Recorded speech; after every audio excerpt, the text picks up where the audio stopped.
Para empezar hablando sobre cinemática de la partícula, que es la primera porción de esta primera unidad de la clase, vamos a tener nosotros diferentes conceptos que deberíamos de ir conociendo. El primero de ellos, el primer concepto sería el concepto de la posición. Para hablar de la posición de una partícula es básicamente la ubicación que va a tener esta con respecto a un marco de referencia, como lo veíamos en el video anterior. Por lo general la posición está dada a través de un vector R. Un vector de posición, si fuera en 3 dimensiones, sería X como función de tiempo en la dirección sub Y, más Y como función del tiempo en la dirección sub J, más Z como función del tiempo en la dirección sub K. Recuerden que esto si estuviéramos hablando en la posición de una partícula en 3 dimensiones. Si yo solo quisiera hablar de una partícula en una dimensión, pues simplemente sería X como función del tiempo. Si fuera en el eje Y, si fuera en el eje Z, de acuerdo al eje que yo deseo, al eje de mi conveniencia. La posición, por lo general, en el sistema internacional está dado en metros. Y en el sistema británico está dado en pie. Esas son las convenciones que vamos a utilizar. Cuando hablamos de una posición, si fuera en una o dos dimensiones, vamos a decir que aquí está nuestra referencia, aquí está nuestro cero. A la derecha lo vamos a considerar positivo y a la izquierda lo vamos a considerar negativo. Y si tuviéramos un plano cartesiano, a la derecha y hacia arriba positivo, a la izquierda y hacia abajo negativo. Y ese va a ser el signo que va a tomar ese vector de posición. Nosotros podemos generar gráficos aquí muy fácilmente, gráficos de posición en función del tiempo, si nosotros así lo quisiéramos. Pero hay que recordar que esos gráficos de posición en función del tiempo no va a describir la trayectoria de una partícula. Cuando hablamos del desplazamiento, que también está dado en metros, es simplemente la distancia que le toma llegar de un punto A un punto B a mi partícula, de A a B, y ese lo llamamos delta de X, que sería igual a la posición final menos la posición inicial. ¿Qué sucede si una partícula se dirige de A a B y luego regresa a A? Si se fijan, está en la misma posición, que quiere decir que el desplazamiento es cero. Entonces, cuando nosotros hablemos de desplazamiento, nosotros podemos tener desplazamientos positivos, negativos, o incluso puede ser desplazamiento cero.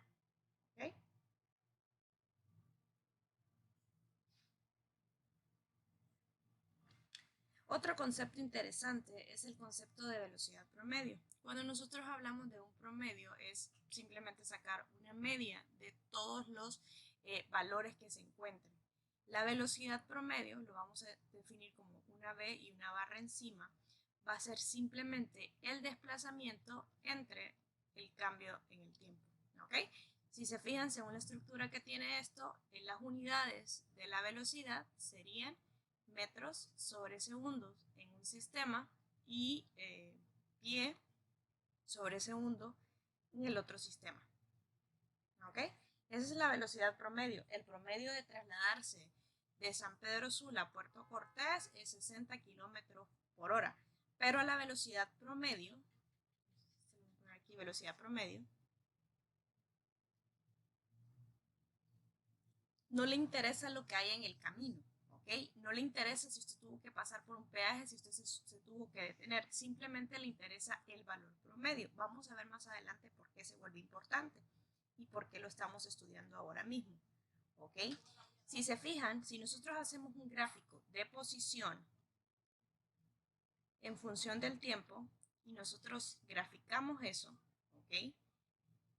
nosotros aprendimos en álgebra, creo, que si yo obtengo el delta de X y obtengo un delta de T, lo que yo estoy obteniendo es la pendiente, que quiere decir que la pendiente del gráfico de posición versus tiempo va a representar mi velocidad promedio. ¿Ok? Eso lo vamos a necesitar más adelante. En el caso de la velocidad promedio, el delta de t nunca es negativo, el delta de t nunca es negativo porque el tiempo siempre es positivo, pero ¿qué sucede con delta de x? Delta de x puede ser positivo o negativo 0. Lo mismo va a ocurrir con la velocidad promedio. Va a poder ser positiva, negativa o va a poder ser 0. ¿Ok? Son los signos que pueden tomar. Ahora bien, nosotros definíamos que la velocidad promedio es la pendiente de un gráfico. Pero ¿qué sucede si yo aplico un poco de cálculo ahí? Yo digo que b es igual al límite cuando delta de t tiende a 0 de esa relación, delta de x entre delta de t. Esa velocidad ya ahora ya no sería la velocidad promedio, sino que se llamaría velocidad instantánea. Para cuestiones prácticas, el término instantáneo no lo vamos a utilizar, o sea, solo vamos a decir velocidad y vamos a entender que es la velocidad instantánea la que se está sacando, ¿ok? Entonces, aquí estamos diciendo que la velocidad instantánea es el límite cuando delta de t tiende a 0 de delta de x sobre delta de t. Esta es la definición de lo que nosotros conocemos como las derivadas. Entonces, aquí la velocidad, este límite, lo podemos escribir como la primera derivada de la posición con respecto al tiempo. Y esto es lo que se vuelve interesante e importante más adelante. ¿Ok? Vamos a escuchar muchas veces que nos dicen encuentra la rapidez o encuentra la velocidad. La rapidez y la velocidad, aunque en lenguaje popular son sinónimos, ¿ok? En la parte de física tiene una leve diferencia. La rapidez, cuando nosotros nos pregunten de rapidez, la vamos a definir como el valor absoluto que pueda tener la velocidad. ¿Ok? Entonces, en el caso de la rapidez, así lo vamos a definir como el valor absoluto que tenga la velocidad. Ahora, si nos preguntan cuál es la rapidez promedio, que solo la llamaré R, la rapidez promedio ya no va a ser simplemente el valor absoluto de la velocidad promedio, sino más bien va a estar definida como la distancia recorrida entre delta de t. Y ustedes me preguntarán, ¿cuál es la diferencia entre este valor de distancia y este valor de desplazamiento? Bueno, en nuestro ejemplo de la partícula que iba de A a B y luego regresaba a A, el delta de x es igual a 0. Pero la distancia nunca va a ser 0. La distancia va a ser la suma. Si aquí recorrió 3 metros, entonces la distancia total recorrida va a ser la suma de 3 más 3 metros, va a ser igual a 6 metros. ¿Ok? Y esa es la pequeña diferencia entre la rapidez y la rapidez promedio. ¿Ok? Así vamos a diferenciar un poco.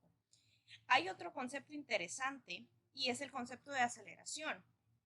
Al final la aceleración, si nosotros vemos comportamientos y hacemos analogías con respecto a la relación de velocidad-tiempo, ¿ok? Si nosotros decimos, bueno, si yo quiero hablar de la aceleración, si yo grafico la velocidad en función del tiempo, yo voy a obtener ¿qué cosa? ¿Ok? Voy a obtener un gráfico, no sé, algo así, de esta manera. ¿Ok? Yo póngalo como una lineal. La verdad que el comportamiento de los gráficos va a variar. Entonces, cuando yo encuentro la aceleración promedio, sería igual a el delta de velocidad entre el delta de tiempo, análogamente como lo que hacemos con la velocidad promedio. Si yo quiero la aceleración en un instante, entonces aplico el límite y voy a llegar a una relación parecida a esta. La aceleración va a ser la primera derivada de la velocidad con respecto al tiempo. Y esto es lo que se vuelve interesante. Otra manera de escribir la aceleración es derivando dos veces la posición de la partícula con respecto al tiempo. Esa es otra relación. Es como sustituir, en vez de b, poner d de x entre d de t, y esto se convierte en la segunda derivada de la posición con respecto al tiempo. Con estas ecuaciones que tengo encerradas por acá, vamos a comenzar el siguiente video, que también espero que salga corto. Entonces los dejo hasta el siguiente video.